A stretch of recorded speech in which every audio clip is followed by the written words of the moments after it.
Hey, this is Dave King from Brightside and the Solar Panel. I want to give a special shout out to your Aussie Facebook group for Suns fans. Good job. Keep up all the hard work, and we'll see you on the Solar Panel when you guys watch again. Welcome, everybody, to Season 2, Episode 12 of the Aussie Suns Fans podcast. I am your host, Gavin. With me, I've got Nate. Nate, how you going? Doing great. Still loving the holidays. Lovely. Yeah, you're still not back at work yet, are you? Great. And we got Boyd, my evil arch nemesis. Boyd, how you going? Very well, buddy. How are you? Yeah, love it, mate. Love it. And we will have Hammo joining us very, very shortly. At the moment, he's just in his garden, probably trying to get some sort of entertainment because, as Boyd was last podcast, Hammo's in a bit of isolation this week. So we'll just go straight into our week wrap.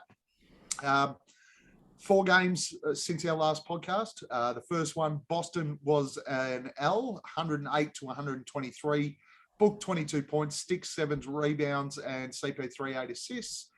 New Orleans was a win, 123 to 110, booked 33 points, 9 rebounds, CP3 15 assists. The Clippers, thank goodness, was a win, 106-89. Cam Johnson with 24 points, 14 rebounds, and CP3 10 assists.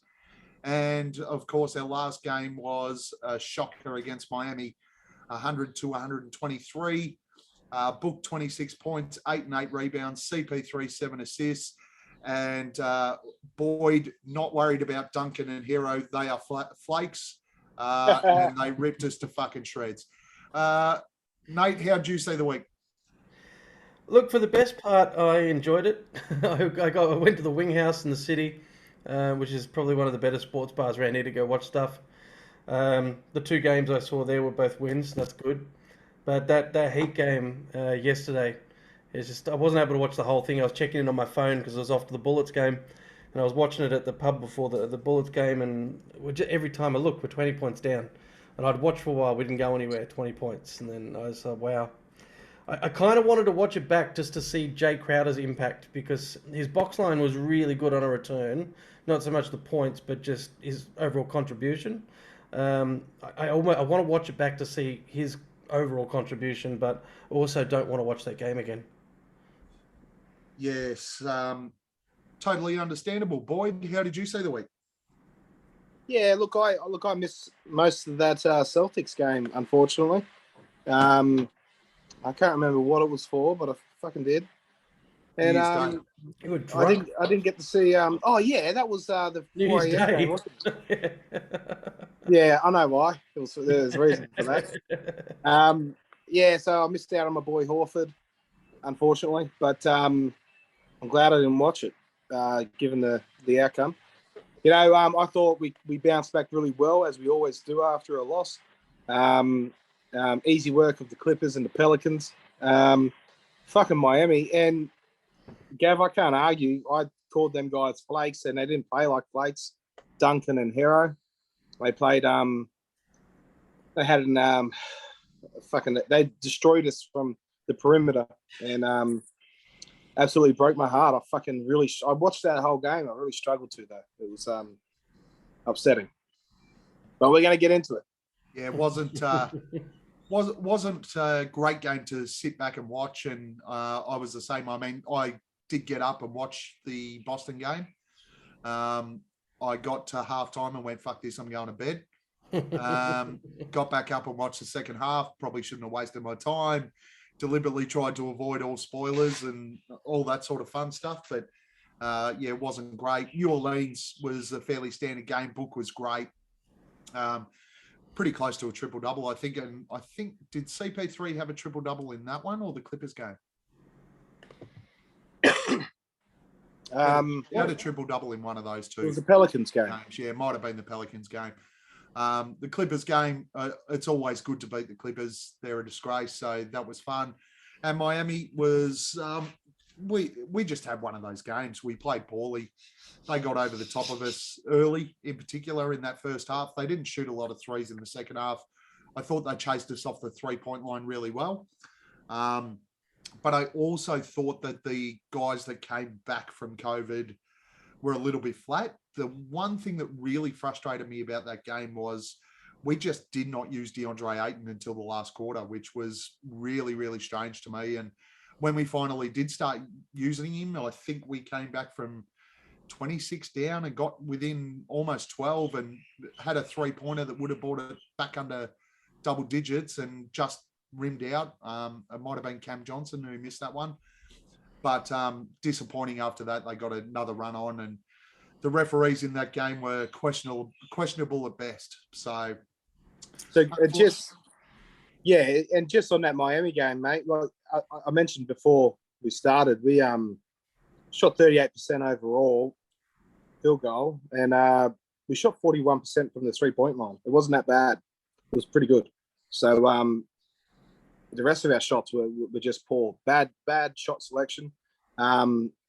They assisted on 33 of their baskets. We on 24.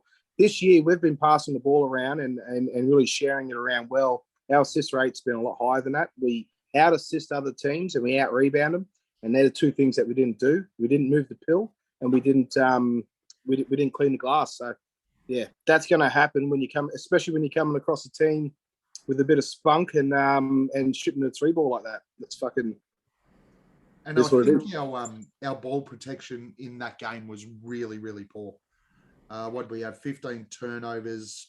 Book and CP3 had 9 between them, and we don't really see that very often. So disappointing. Well, while we're talking about disappointments, something just sunk into me too was the Clippers game. Booker didn't hit a single 3-pointer in the game. None from 7, wasn't he? Yep. Yeah. And he completely rooted multi. That's why I remember it. All I needed was 2 3-pointers from Book, and the thing comes in. No. Yeah. Hello, Hammo.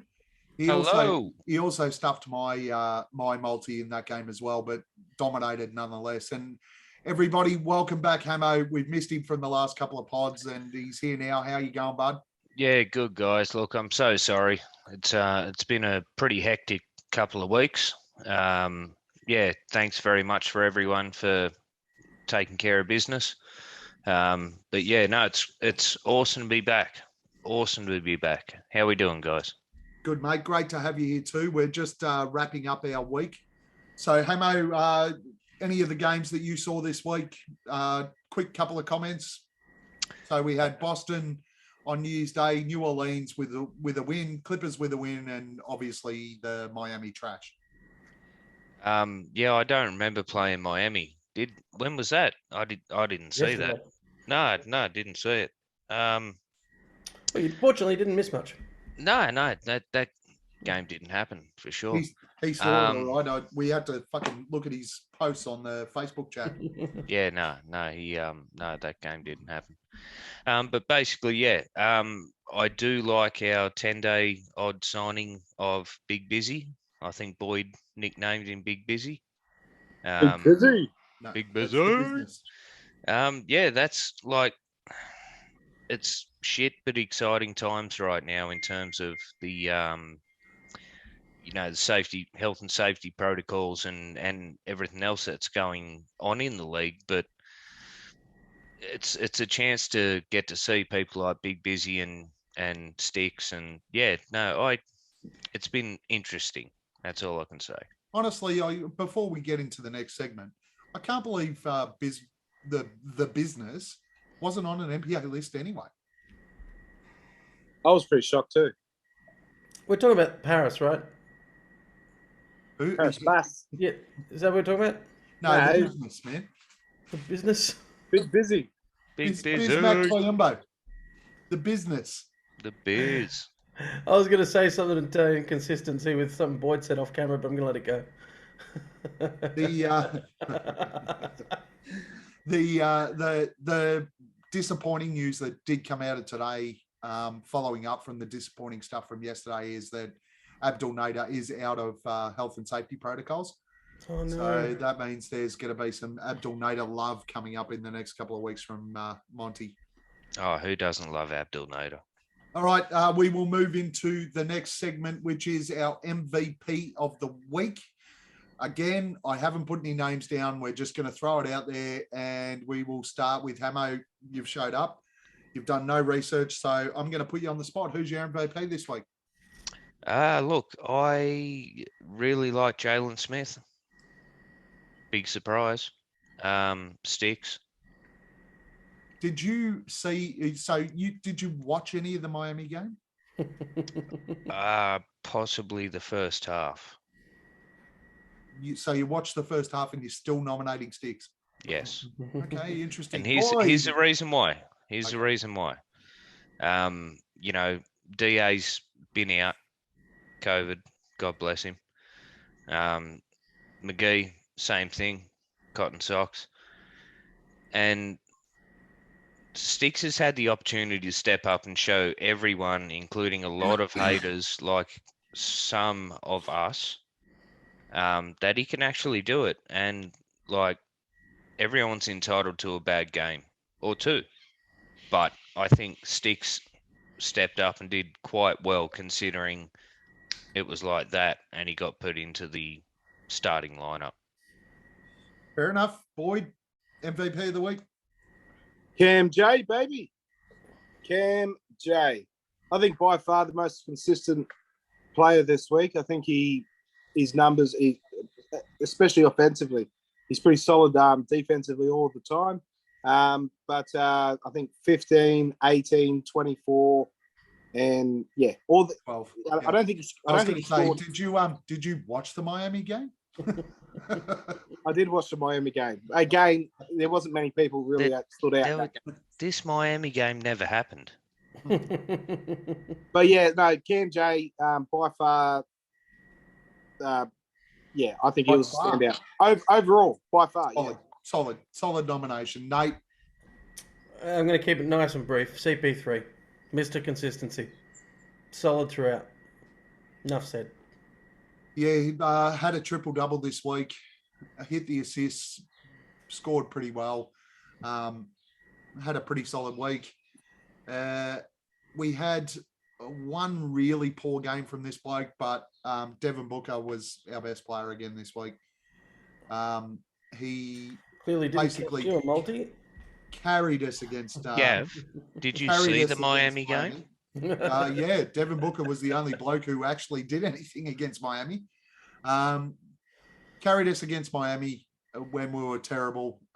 Wasn't great against the Clippers, but everyone that we sort of mentioned there had an off game in all of those. So I'll nominate Book, and I think we'll just normally I'd pull rank and just say yes, whoever I nominate gets it, but we'll go with a three-way tie this week. I refuse to give it to Sticks because he played one good game against the Clippers who didn't have a center. And everything else was trash. They had more Played senior. against Sergi Bucker. Who? Sergi Three-way Bucker. tie, Cam Johnson, Chris Paul, and Devin Booker for this week. Hammo, I know you've had a week off, but that's fucking putrid. I've had about a month off, man, but I tell you. Yeah, don't do it again. That's All right. terrible. Defensive player of the week. We will start with you, Nate, this time. CP3 again for me. I went back over it and just thinking about the consistency factor. And while the numbers might not have been there in every game, he does the same thing, both ends of the court, in and out. Whereas everyone was hot and cold. I think CP3 gets it for me. Very nice, Boyd. Me, yeah, CP3 for sure. No context. There was just no. Look, I like some spurts from Biombo. He had some nice blocks, but it's just been a week with most of our defensive stalwarts out. It's just been really hard to pinpoint someone apart from Bridges, and I'm getting voters fatigue with our boy Bridges, to be honest. So yeah, let me give it to CP3. Am I? Big busy. I'm glad Boyd touched on him so I don't feel like an absolute moron. But yeah, no, big busy, man. I just looking at the numbers, everything going on. Haven't been able to see a lot of the games, but yeah, Biombo, man. I think this is a brilliant signing for us. I don't know how it's going to work out when we're back up to full roster. But yeah, I think Biombo just stepped up and stepped into a perfect role and did great. Yeah, I think we saw what's going to happen with Biombo in the Miami game, and that is that he will. Keep talking about this Miami Well, game, man. I don't remember seeing this. Biz didn't play at all in the Miami game, and I can't see him playing a lot of minutes unless Aiton and JaVale McGee get into foul trouble. I can't see him playing a lot of minutes, which is a shame because he did play well when he came on board. It is a shame, man, because obviously we got him for a reason, to cover what was going on. But we also signed him for the remainder of the year, so did we? It's got to be a little bit. Yeah. Oh wow, sorry, I thought it was just a 10-day. No, we signed him for the remainder of the year, so there's got to be a little bit more to it there. But yeah, well, there you go. That's how far. And what are you talking about with Cam Johnson? He had 15 points, and for his standard, that was against the Heat. For his standard, that's pretty good. Second half, he hit some shots when the game was done, and unfortunately, first half when he had open shots, he missed them. But every fucking one else. Chris Paul is going to win our Defensive Player of the Week, but I will still go through my nomination, which is Mikal Bridges. And the reason I'm nominating Mikal Bridges this week is I don't know, again, how much of the games that you guys saw, but that guy's hustle and just he was throwing himself on the ground to try and get to players on the defensive end. And there was, in both the losses, so the Boston game and the Miami game, he was covering 4 of the 5 positions on the court. Our defense in the Miami game was horrible, except for Mikal Bridges. So I'm going to nominate him. He's an absolute shoe-in for the Dan Marley Hustle Award this year. Oh, has to be. There's not even a contest. He's definitely shooing for the Hammo Hustle Award. But at the end of it, Chris Paul is our Defensive Player of the Week. We will move straight into the week ahead, which is a road trip for us. We play Wednesday at 11:30 a.m. against Toronto, Saturday 11 a.m. against Indiana, and Monday 5 a.m. against Detroit. Let's go with Boyd. Boyd, you can kick this one off. How are we going this week? I friggin' wonder. I wonder what's he going to do. Is it so Raptors Wednesday, Pacers Saturday, and then Pistons Detroit Monday. I'm gonna go win against the Raptors. I'm just looking at it myself here now. Oh, it's a 10 a.m. game on Saturday. Yeah, I think we'll get the Pacers at 10 a.m. 4 a.m. Yes, Pistons. Yeah, it's a win as well. 3 wins, guys. And really, I think we've blown some rust off against Miami with our big rotation back now. They're not gonna fuck up and be so out of whack. I don't think 2 games in a row. We bounce back really well. So this is the perfect lead up to get these guys firing on all cylinders. These guys who have just been re-injected back into the lineup. So this is the perfect 3-game stretch for us to put some teams down. These guys get their confidence back, and yeah, we can forget about sticks. I think right now. Thank God. Yeah, look, I think it's a nice road trip for us for these 3 games. So, Nate, what's your thoughts for the 3 games? Toronto, Indiana, Detroit. My initial thoughts are that Boyd just spoke about whacking off and blowing off in the same sentence. And given all the off-air conversation, I thought he's blown the helmet right off his vape there.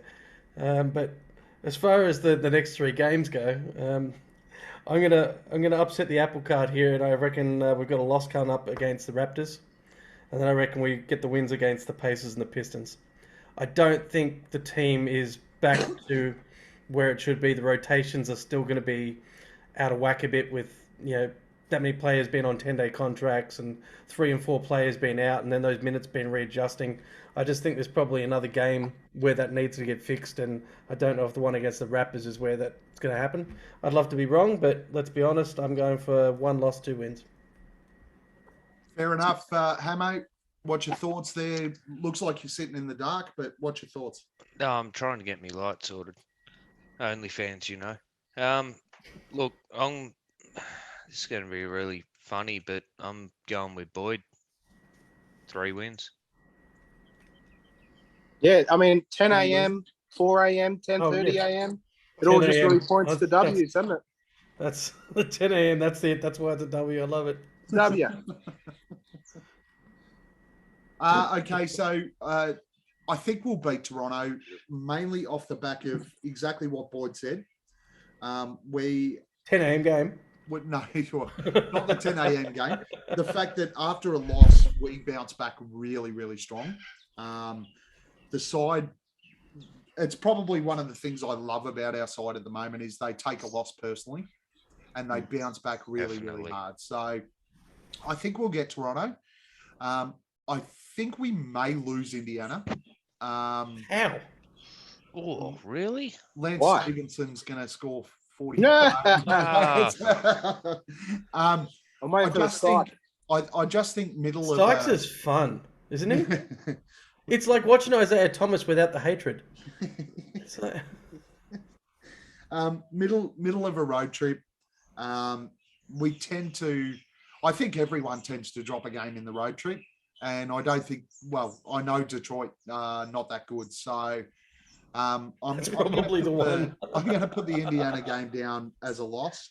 Sabonis is in some pretty good form. And I think that might be a little bit tougher. Bucks a bonus. The Detroit game will win quite comfortably. I think it'll be one of those typical games that we play against the lower sides in the competition where it's sort of between 4 to 10 points that we're in front most of the game. And just towards the end of the game, we blow it out and win it by sort of 12 to 14. That game's going to be interesting to watch, though, because now that Cade Cunningham's hitting his stride and he's actually an NBA player, not just a high-drafted rookie, it's very interesting the matchup with him and CP3, given there's about a foot difference in height. With Jeremy Grant out, I can't see CP3 playing on Cade. I think we'll throw Bridges.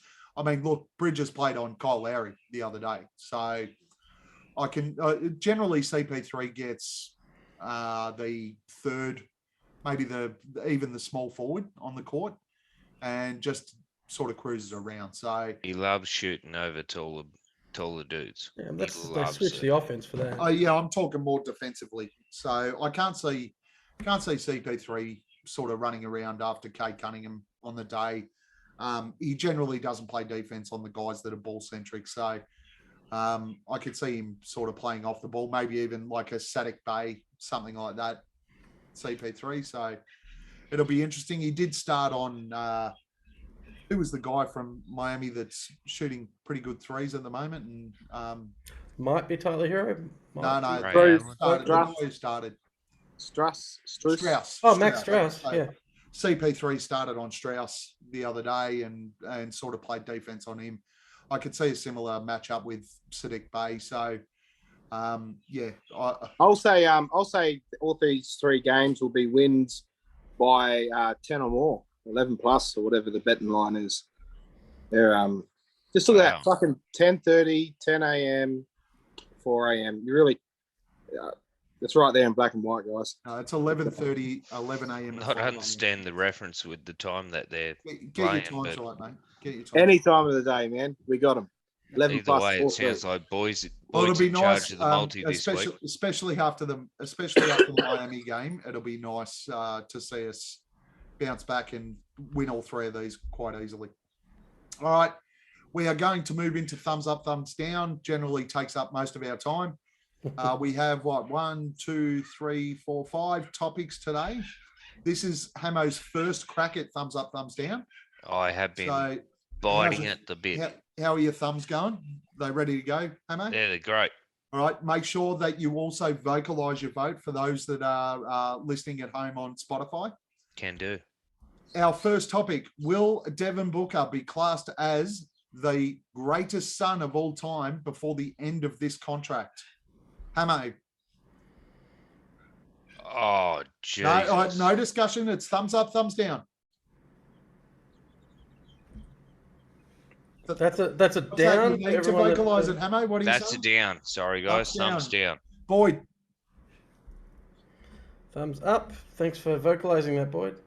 Yeah. Geez. You're writing Nate, are you writing these down? Yeah, I'm going to write this down for you, right mate. in the face, yeah. Yeah. And Nate? Mate, I'm thumbs up for this one. And I am also thumbs up for this one. Ooh, Hammo. Question 2, is CP3 the best floor general in Suns history? Hammo? Thumbs up. Boyd? Thumbs up. Nate? I'm also going thumbs up. And I am going thumbs down. Okay. You're a dick. Will Sticks be able to be retained by our max offer of $4.6 million next season? Hammo? Thumbs up. Boyd? Thumbs down. Nate? I am thumbs down. And I am also thumbs down. Here we go. Is it time to have the discussion about Cameron Payne? Hammo? What is it time to tell him where babies come from? No, like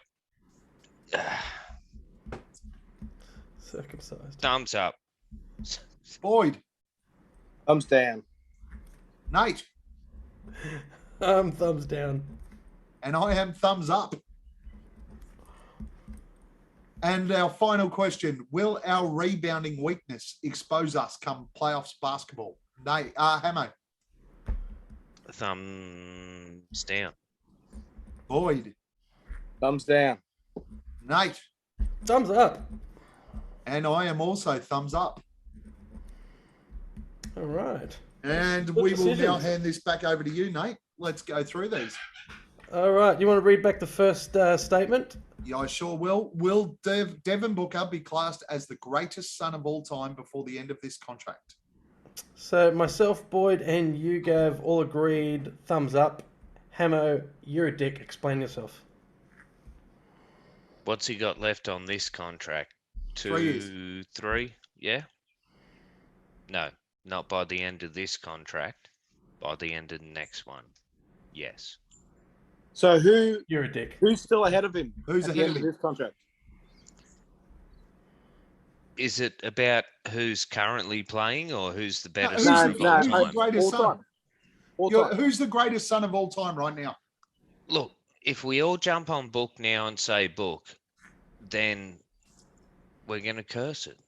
But you still haven't said who's the greatest son right now. Oh, jeez. I mean, my heartstrings, I want to jump in and say Dan Marley, but Dan Marley didn't take us to back-to-back Western Conference finals, and Booker's going to do it. Look, Nash was amazing. You can't discount people like Kidd or Hill, but I mean, Nash, sorry. Okay. No, So at the sorry. end of this contract, so 3 years' time, let's say, Mm. Steve Nash will still be head of Devin Booker. Until the very next day when Booker signs the next There we contract, go. and then Book's in Right. charge. All right. Okay, so I was going to put hashtag Nash there, but I'm just going to leave it at hashtag Hammer's still a dick. Boyd, rebuttal.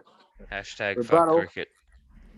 Oh man, he's gonna bring a chip within this contract, I believe, and I believe even if he can get Definitely. us as the best player on the team, even if he can get us a Western Conference or two or even another finals berth, he's already succeeded. He's broken many records, and in that 2 or 3 years to come, he's going to break a fair few more. So definitely, he will be. He could possibly be by the end of next season. If we get to another finals, I'll say the end of this season. If we get to a finals this season, regardless of the outcome, I will put him up there above Nash, above Barkley, above all these guys. So and Barkley's very dear to me. So. Oh, I never mentioned Barkley. Nate, rebuttal. There's no rebuttal. Next one. Yeah, no, hard to argue exactly what Boyd said, although the greatest son right now is still Charles Barkley because he did take us to the finals and everything like that. But absolutely, Devin Booker, after this season when we make the finals again and win the chip, will be the greatest son of all time. Is CP3 the best floor general in Suns history? So we had myself, Boyd, and Hammo agreeing. Gav, you went thumbs down on this, so I you're the did. one that gets to explain about your did. dick comment. You're going to go with KJ, aren't you? Steve Nash is still the greatest floor general that we've ever had. He was a dual MVP and played multiple seasons. Chris Paul has played, this is only his second season. By the time we get to the end of his contract here, and I think we'll only get one more really great season out of Chris Paul before he starts to decline. But After by the this end season. by the end of next season, Chris Paul will be the best floor general in Suns history. But right now, it's still Steve Nash. Okay. So you're doing your technicality thing there where there wasn't as much information, so you're going to do something different and be that guy. Correct. Yeah. Okay. Any rebuttals? The only rebuttal is I just think when you sit back and look at Steve Nash's career and you look at Chris Paul's and what he's done for teams, worse teams than what Steve Nash was on. Yeah, we're talking about playing for the Suns. Well, he's playing for the Suns, but you still have to look at his body of work No, we as don't. a floor general. I'm talking about his work as a no, floor general with the Suns. Well, That's why I went thumbs down. I'll tell you what, he lands an all-star spot If because that question, as a Sun this year, it's going to be bloody interesting. if that question was who had a better career, Chris Paul or Steve Nash, I would be firmly in the Chris Paul. So it's Steve Nash. He'd even say that. No, if that's what the question was, I'd be in the Chris Paul. now, look, even with the small sample size, I think the way that Chris Paul runs a team is better than Nash. Nash had a real dynamic with Amari, but I don't think Nash ever brought out the rest of the cast the way that Chris Paul does Sean night Marion. in, night out. Sean Marion. Marion brought his own stuff out. You get there's a difference between what's his Grant name? Hill. Fucking Chris Paul making Bismarck Biombo look like fucking primed fucking what's his name? Joel Embiid. That is such an insult, man. Joel No, Embiid look, is just for that one nowhere game. near close to the level It's good. of Bismack Big busy. Biombo. So look, I just think that you look at when any big plays Facts. with CP3, they excel. He really gets every single ounce of fucking talent out of all bigs and all players. 100. I think Nash had some real unique synergy with Amari, but you know there were other forwards that big guys that came in and came out and came in and came out, and he couldn't make them all stick. I know. Look, I don't know about that. It's a real tough one. It's a tough one, but I just feel like if I had to pick today, say 2010 Steve Nash or 2021 Chris Paul for this team, I'll go CP3. I'll go CP3 now too. Hard to argue. To be honest, I don't think you can lose with either. But I don't. Yeah, no, it's a. and by the end of the season, I think Chris Paul will probably be the best floor general in Suns history. But right now, I've still got Nash. Well, Boyd, if you could just once more for our listeners, if you could just say "fuck" once more because you left a few out that sentence, we feel a little bit robbed. Then we can move on. Fuck. There you go. Fuck. Moving along to the third statement there, Gav. Fuck. Third statement: Will Click the box. Sticks be able to be retained by our max offer of $4.6 million next season? For some reason, Hammo is the only one that thinks thumbs up on this one. So let's throw the dick board over there and explain yourself. Oh, thank you. Good catch. Cheers. No, look, honestly, obviously with McGee and Ayton being out, he's had a chance to show himself, and he's done all right. I think he's done really well. Like, he's embraced the opportunity and was like, yeah, okay, I might look like Ghostbusters or something wearing his goggles, but running around. He's doing good, man. He's putting up good numbers. So I don't know. I don't think he's trade value. I think there's other people that might be? So number one, he is definitely trade value. Number two, you're looking at this the wrong way. His performance while those guys are out will absolutely guarantee that he doesn't sign a $4.6 million contract with the Suns because he'll get offered more elsewhere. Yeah. The solar panel did a whole segment on this. And that saying is that he outplayed why his value. that is why he is trade bait right now. Because And there is no way that the Suns and 4.6 million is the most that we can offer him. We cannot offer him more, but because he's unrestricted, other teams can. And here's the thing: that's why it's going to be a bit of a. I mean, we say he's trade value, and he's got the most trade value he's ever had. But any team that trades for that contract can only offer him that 4.6 million Correct. or 7 million that weekend as well. So that could be It's going to a restrict him. deterrent in itself for someone trading for him. So Well, that may actually work against his trade value. The fact that anyone acquiring him cannot offer him over that to steal him away from any potential suitors. Correct. This is, I've said it once before on the pod, this is what I love about our dynamic. You know, you got you guys who are very smart when it comes to trades and money and all this kind of thing, and I just try and speak with my heart. And I really hope we have Sticks around. I really don't want to get rid of him, man. You're here for your good looks, Hammo. You always have been, always will be. Man, that's fucking weird, but still. I kind of mentioned just before that the Dave King on the solar panel did a whole segment on how Jalen's actually outplayed his value beyond the 4 million. And the worst thing we did, not knowing that he had potential, was waive the team rights on him. Yep. So it's kind of put us in a no-win position.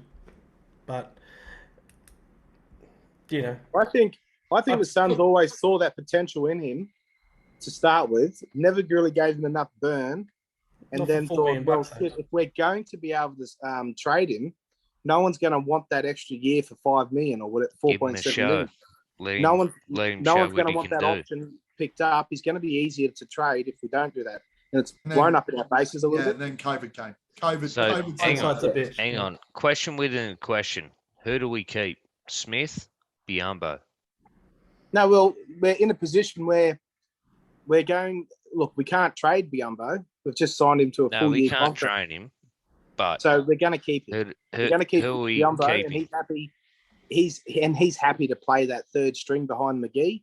At the moment, anyone trading for Sticks sees him as at least a McGee type rotation player, if not a starter. Yeah, he's a on their team for the future. Yeah. But see, now I'm starting to understand why you're about to have your 5th or 6th kid, man, because it's twice already tonight that you've convinced me to go to your way of thinking. I'm just a really clever lad. Honestly, right now, if a trade opportunity presents itself and we can move Sticks on for some value, and you speak about Biombo, I'm keeping Biombo still. Mainly because if you look at our center rotation right now, I know that in the second half against Miami, our third choice center was Jalen Smith with Monty. But I just have Bismarck in front of you, particularly from a defensive standpoint. I think we look a lot better defensively with Bismarck at the center than we do with Jalen Smith. And Jalen has had a couple of blocks and all that sort of stuff, but he just looks a bit lost out there still. So for me, the business is still ahead of him in the rotation. The way it's washed out, though, is we've backed ourselves into a corner. Yeah, we have. We've absolutely backed ourselves. So if somebody wants him now, we have to take it. His value is now. The minute the trade deadline comes, zero value to us. Because he's not going to play minutes. What do we want to ultimately? What do we want to get for Jalen Smith? It depends on what the package is, but I can honestly, I think, actually. And Boyd and I had a very spirited discussion about this last week, and it was more based around the question rather than anything else. And so I don't want to rehash that, but that went about as far off topic as it humanly possible. The fact of the matter is, if we're talking about Jalen Smith's value to the Suns right now, I think it's a third team trade. and we just pick up some value, maybe potentially at the guard position. And we haven't thrown it in here, but one of the guys I think we should be looking at right now is Goran Dragic with a trade Yes. in Toronto. I saw Big Espo put something on Twitter about that, and I liked it. Even the Polish Hammer jumped on there and asked if it was possible. I did see the Polish Hammer jump on too. Marcin Gortat.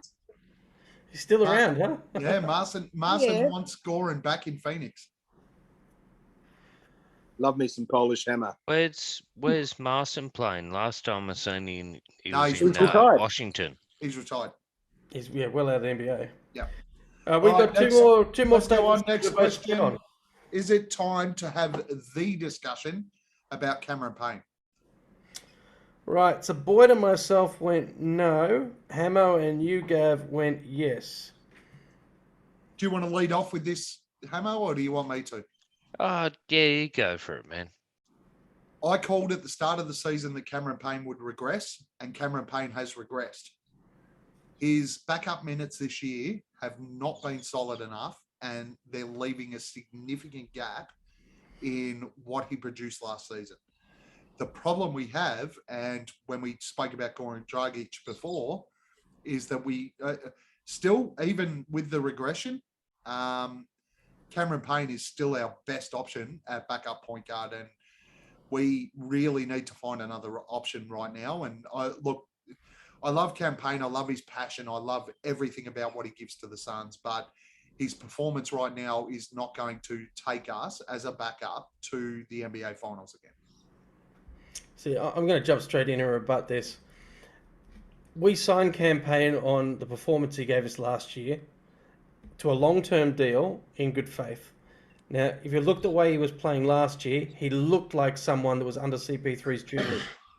This year, you're right, he does not look like he's playing under the same kind of tutelage. He's playing his own game, not learning like CP3. I reckon all he needs is a come to Jesus moment from CP3, not us saying, you know what, we're going to bring someone else in and start them over you. But is that the discussion?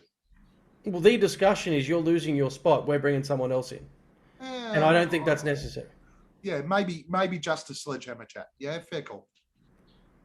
Hammo, you were the other one who said no? Look, No. I like yes, sorry. campaign. Yes, yeah. I like campaign, but I mean, I don't know. You guys keep arguing so well. I really don't know where to vote. Well, you already did, so you don't. All you got to do is back it up. Bring back You've got to back up your vote. Bring back Mike Stop fucking- James and Isaiah Thomas. Oh, Jesus Christ. So I really think Boyd should talk now. Yeah, Hammo, you seem to be impaled on some sort of fucking fence right now, and you need to get off it. Chair's a bit uncomfortable, but yeah. White picket helmet top. All right, Boyd. This one was the one I thought we'd have a little bit of friction on. So go. Well, here's the thing. Before we signed him to $6 million a year, we were saying, "Oh fuck, we're going to have to give him 10, or someone's going to sign him for 11 or 12." Yep. Okay, now he's regressed on last year's 10 or 11 or $12 million contract we thought he deserved. Is he about half as good as that contract that we thought he deserved? Easily. Probably. And is that about $6 million? Is he a starter or a backup? He's a fucking Okay. backup. And here's the thing. If he gives you 3 good games in a row, the next 3 games, this is a away trip. If he gives you 3 good games in a row, are you still having the discussion? Like where you're like, holy shit, campaign. That's what I'm saying. He's 2 good games in a row away from us going back to saying he's a $10 million player a year and we got him for 6. Yep. And he's a Totally. gem. He is a Well gem said. in the locker room. He's a gem. Hammo, He's you voted the back other flipping way. on guard. Shut the fuck up. I can say when it's a good point. It's a good He's point. Hang on, I He's can mute an him. absolute- He's an absolute gem in the locker room. He has brilliant synergy with the coaching staff, and he pumps the guys up around him All he is, he's a few percent off of his. So does Abdul Nader. No, he's No, fuck him. He's a bit further down. A bit further down, Gav. I love watching all his I'm dance saying- videos, all- right? They're all I'm inspirational saying- for fans as well. If he comes out, look, I reckon he could be 5 stonker quarters away from being that $10 million guy again. I really do think that. Honestly, though, A little I bit don't of give a- consistency. I don't think I he's don't been give a consistent. stuff. I don't give a stuff if he does that and doesn't do it all year and does it in playoffs. As long as he does it in playoffs. Yeah, look, But I think at the I think he's moment still getting there. he's being picked apart. All right, so, well, Gav, let's re-explain your position. Read the statement again, and then you tell us how you interpreted that statement to see if we actually believe any of the shit that just came out your mouth.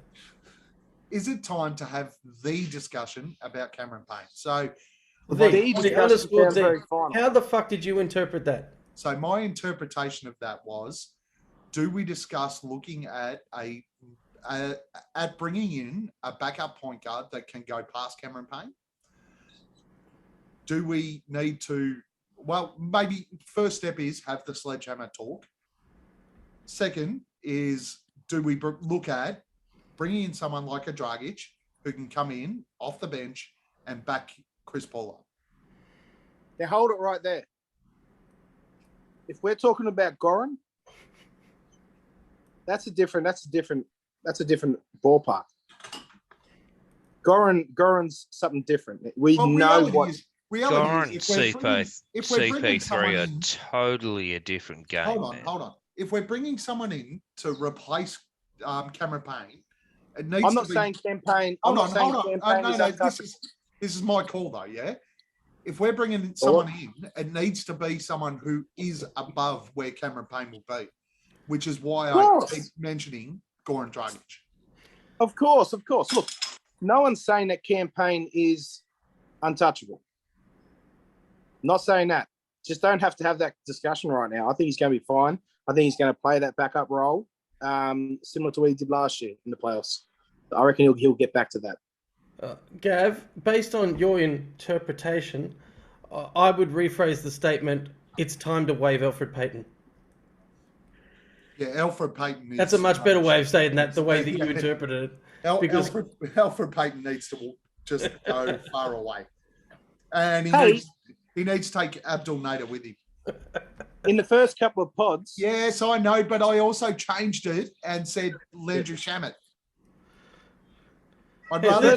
You also I'd said rather Tyler play- Herro was shit. All right, so You were loving that's right. Elfrid Payton. You were loving it. I'd rather take Point Book than any of them. You guys, Look, you guys, the closest you guys- person to CP3 in the NBA right now is Isaiah Thomas, right? With the close second of Kyrie Irving, but we don't want to deal with Kyrie's shit. what the Isaiah fuck are you Thomas- talking about? Isaiah Thomas is fucking finished. There is No. absolutely No. zero chance of us ever signing Isaiah Are you- Thomas. are you talking about the Maybe the Detroit original Thomas? Isaiah Thomas. Ah, Yeah, the original fought against the Bulls. You do No. realize No, that he I got am a talking 10-day about- contract with the Lakers and got fucking moved along from the Yeah. Lakers. Yeah. Who is it on this cast that always likes to talk about Boogie Cousins? How many teams he's gone through in the last few I years? laughed so Yeah. hard at that one. Yeah. I will say the Isaiah Thomas call, and not to be rude to anyone who's in our group, because we're the Aussie Suns family and we love you. But Steve, Taco Fall, the fuck are you talking about? Oh, why not? No, Get Taco Taco. goes awesome in 2K, man. He's tall as Taco. He fuck. does. Tuck. In 2K. Oh, is that who you're talking about in 2K? Oh, yeah, right. No, Taco's awesome, man. I try and get Taco for the end of my bench whenever I'm doing a my league season, because you get him in the middle and you defend on their center. It's And just you get the timing right and you block it. it's just a shame that 2K is not real life. It is a shame. It is a shame. It's not. All right, Okay. next topic. Will our rebounding weakness expose us come playoffs basketball? So it's another split one. Myself and you, Gav, both said yes. Boyd and Hammo agreed. God forbid. Thumbs down that it wouldn't. How would you All like right, to I'm handle, gonna Gav? put the pressure on Hammo here because he's been a fence sitter the whole fucking night. Pull the stake out. Hammo, pull the stake out. Fucking back yourself up. Look, no, our rebounding game is solid. Is it? Yes, Right. CP3 does an amazing job being a point guard, picking up rebounds. You know, depending on who we have that game, Aiton, McGee, Smith, Biombo, whatever. We, Cam Johnson, we got some good rebounds, man. I don't think it's a problem. All right, Boyd. When you guys go? We'll go 1 for 1. Oh, Hey, do you want it Good or call. me? yeah. I'll just go with clearly you're looking at the box score and not watching the games. Yep. If you watch the games, Every chance. the competed rebounds are all done by their centers. The rebounds that are getting stretched between Book, Bridges, Cam, and everyone are basically handoff gimmies. They're not really contested rebounds. So if you're not looking just at what our big men are doing, and mostly DA, yeah, we're exposed come playoffs. Boyd. Okay. I don't think I agree with Hammo. We're not a bad, in the respect that we're not a bad rebounding team. I think you guys are recency biased in this, especially in this Miami game, has really, really, really hurt you guys. Hurt you Well, deep in Miami your game. soul. The Heat game. Yeah. So pretty much the previous 2 games in our W's, we out rebounded and killed them on the boards. And generally, when we have Aiton and McGee back, we are a dominant rebounding team. And I think McGee was the perfect piece to fill that hole for us in the playoffs. And I think we're going to be fine come playoffs. I don't think it's going to be an issue. I don't think it's going to be an issue come playoff time, especially with Big Busy now back for the whole year. I think we're good. So whilst Big busy. look, I'll put a little line on it here. If we rebound like we did against the Heat, which I'm thinking has a little bit to do with your opinions on us being a bad rebounding team, us being a deficient rebounding team, if we rebound like we did against the Heat for the rest of the year, not only are we could get knocked out in the first round. Okay, so I think our rebounding is going to come back in the next week even. As soon as our McGee and Aiton find themselves again, I think it's getting it's going to be a non-issue. You're rebutting. You had this in your head like you were going to say it, but you didn't actually listen to the argument against. You've just come in and your confirmation of why we're so good is why I said we're shit. We're exposed because only our centers are doing the rebounding, and you've come in and gone, we're so good because only our centers are doing the rebounding. The fuck logic is that? What do you mean they're the only guys doing the rebounding? Correct. Nate's correct. He's spot on. The statement was, are we exposed, essentially, going into We're not. playoffs? We are. Okay, If only McGee and... We're not. Here's my point. We are currently 17th in the NBA for rebounding, and only 2 playoff sides are behind us. Our rebounding wasn't just the Miami game. All season has been a concern, particularly when for the offensive rebounds that we allow. The offensive rebounds that we allow give second shot opportunities and third shot opportunities that generally other sides are taking advantage of. Now, it's easy to sit there and look at the games we've won, and we've won a lot of games this year, which makes it a hell of a lot easier to look at them. But if you dissect the games we've lost, we've been significantly out-rebounded and significantly beaten in second chance, third chance points. We get to playoffs, we're playing the best sides in the NBA, and if we give them second and third chance points, we are going to be exposed and exposed significantly.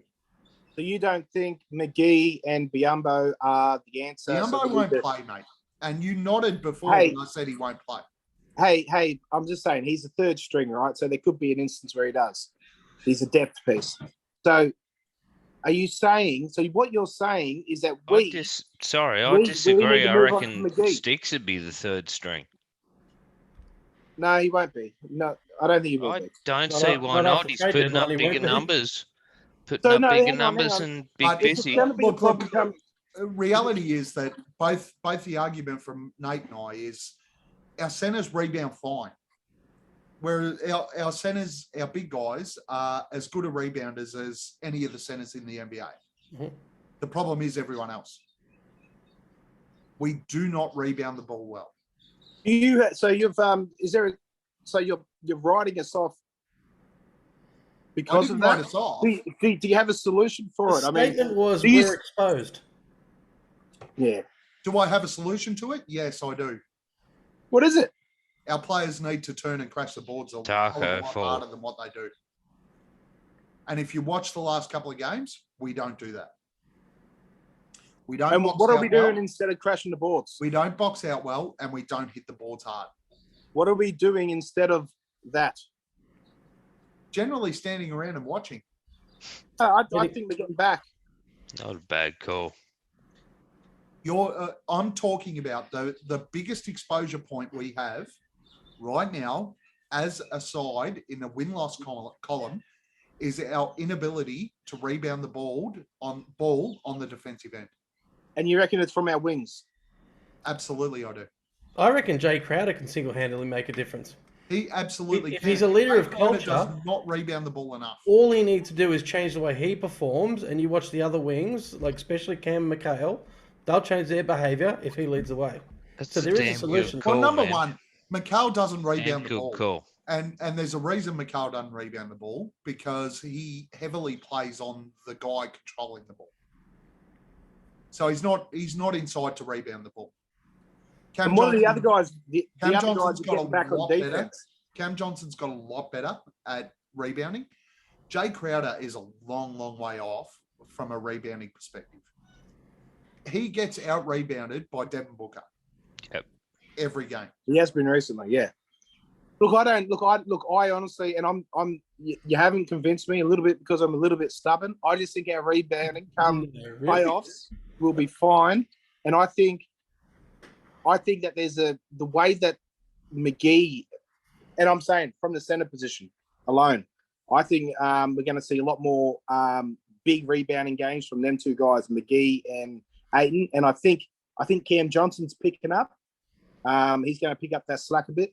And Devin Booker's been rebounding a lot. CP3 getting that triple-double the other day. He's sniffing around there too. I think we're perfectly fine, and I think that the recent downturn isn't too much to worry about. Fair enough. Can't argue. Otherwise, you know what? I have to go cry in the corner because if it's going to be an issue come playoffs, we're going to lose a round for it. Right? Just go We're not cry in the gonna make corner it. anyway. It's fun for the rest of us. We have to bank on our guys doing it and having that internal development to fucking get it done in the finals. Guys, you're fucking bringing me down. All right, let's move on. Next segment, multi. We gave it a miss last pod because Hammo wasn't here, and I think we all had multi fatigue. But Mate, I think still we- do. Screw this shit. All right.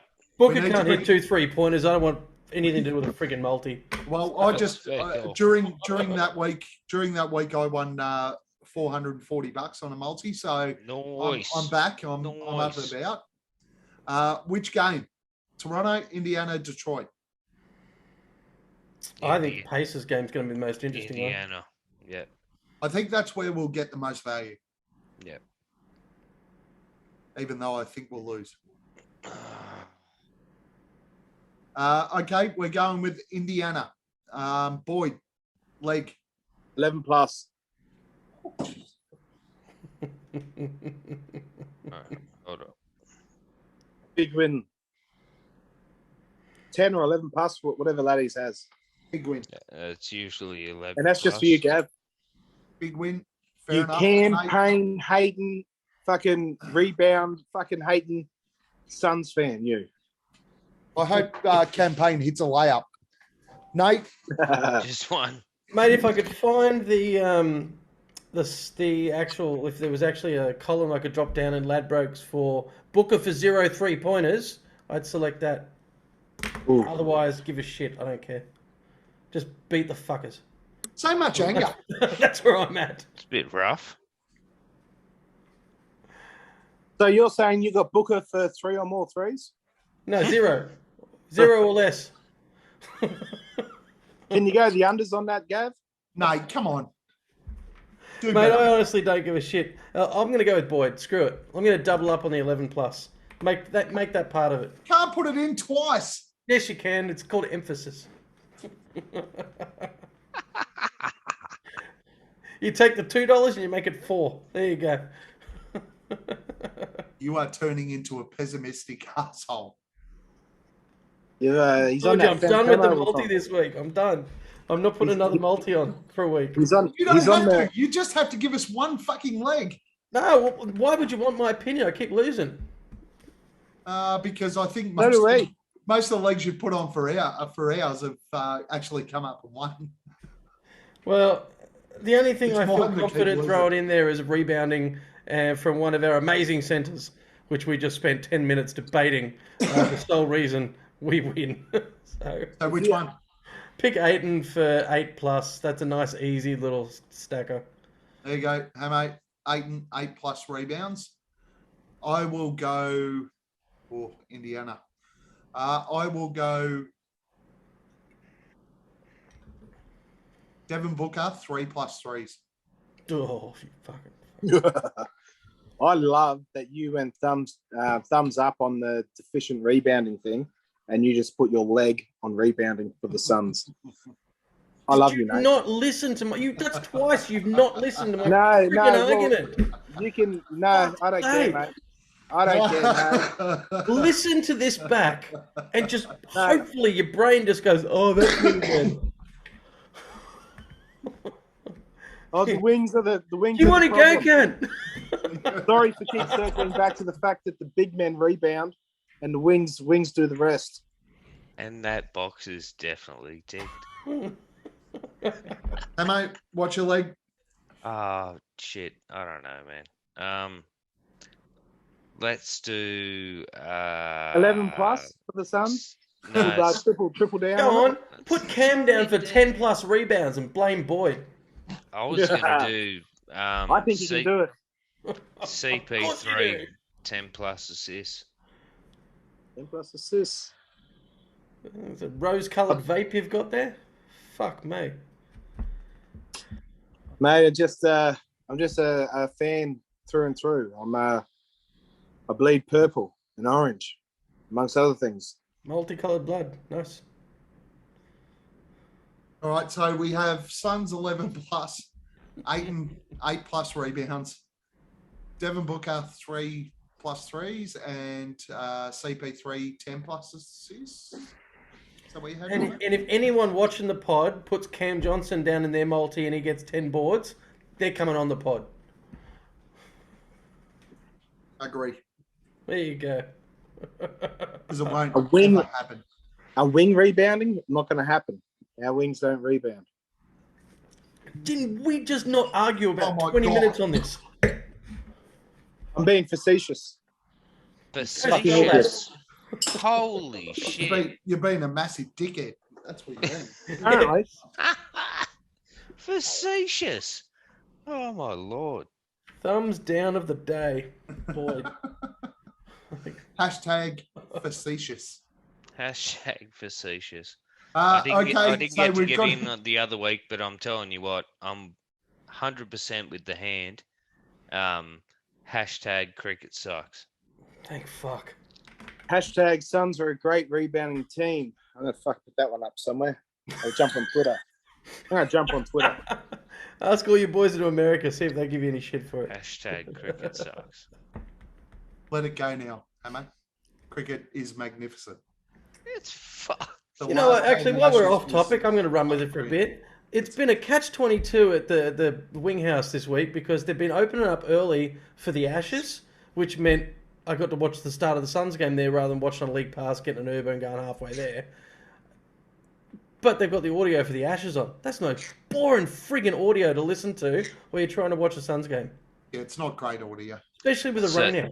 So it rains is out and there's 45 minutes of just garbage It's while the lost a Suns bit are on. since Richie left us. It's lost a little bit, but you tell me Richie, that cricket's Richie more Benno boring used to to crawl on the listen edge of to our feet. than watch. Isn't that Yes, right, Gav? it really is. Spot on, Boyd. Yeah, God bless. Richard, good comment. Yeah. All right, lads. 2 for Another great pod. 22. Nate, anything else final? No, I'm just really happy that with 4 of us, we still managed to wrap this up pretty much on the hour. Lovely. Boyd, Tom Gugliotta, I love you. The Googs. Hammo, Hashtag fuck cricket. Hashtag fuck COVID. Love you guys. Glad to be back. hashtag So follow, glad to be back. hashtag subscribe, hashtag comment, hashtag share. Get us out there, guys. We have a hell of a lot of fun on here. Hopefully you guys have fun listening to us.